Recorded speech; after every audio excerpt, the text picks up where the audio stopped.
Hi guys! Welcome to our mini vlog. Today is Thursday. Eto na nga ang baon ng aking mga kiddos. At ayan si Aling Tisay at si Kuya Tisoy. Naglalakad na. Kung bago ka pa lang sa aming channel, please subscribe, follow, and like our page. O, diba ang dami? Bahala ka na kung anong gusto mo dyan. At yun na nga, si Aling Tisay pupunta ulit sa room ni Ma'am Lerma. Kasi si Ma'am Boots ay sa Monday pa babalik. So, ayan na nga si Mami Loida kasama si Lara naglalakad na. Wawa naman ang aking Mami Loida, hirap na hirap sa paglalakad. At eto na nga, Thursday, garden day pa rin tayo. Ayan si Mami Lloyd. Ang cute talaga ni Mami Lloyd. Ayan na nga, hirap na hirap sila ni Ate Janice.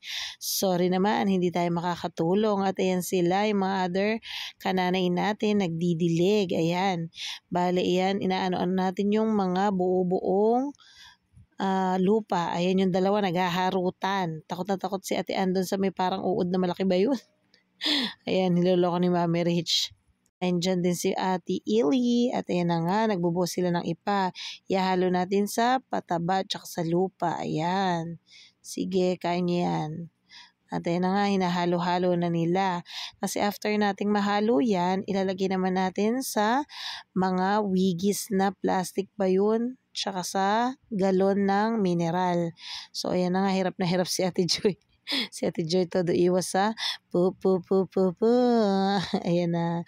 Ayan, inaano natin. Dinudurog natin kasi medyo buo-buo yung mga popsicle dyan. At ayan na nga, sinasandok nila. At saka isasalin-salin. So, tulong-tulong tayo dyan. Ayan nga si Ate Monica, may dinadamdam yata. Tabo ang ginamit. Ay, charot. At yun na nga, merienda time namin. O, diba, busy-busy pa din siya mag-isa dyan. And after that, yan, nagluto tayo ng lunch. O, diba, napakasarap niyan, guys. Lalo yung sabaw, gustong-gusto ni Kuya. At ito na nga si Aling Tisay. Napaka-cute naman talaga ng baby girl ko. Ito naman si Kuya, ang daming kwento.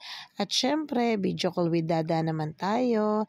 Maraming salamat, Daddy, sa laging pagtawag sa amin. Miss na miss ka na namin.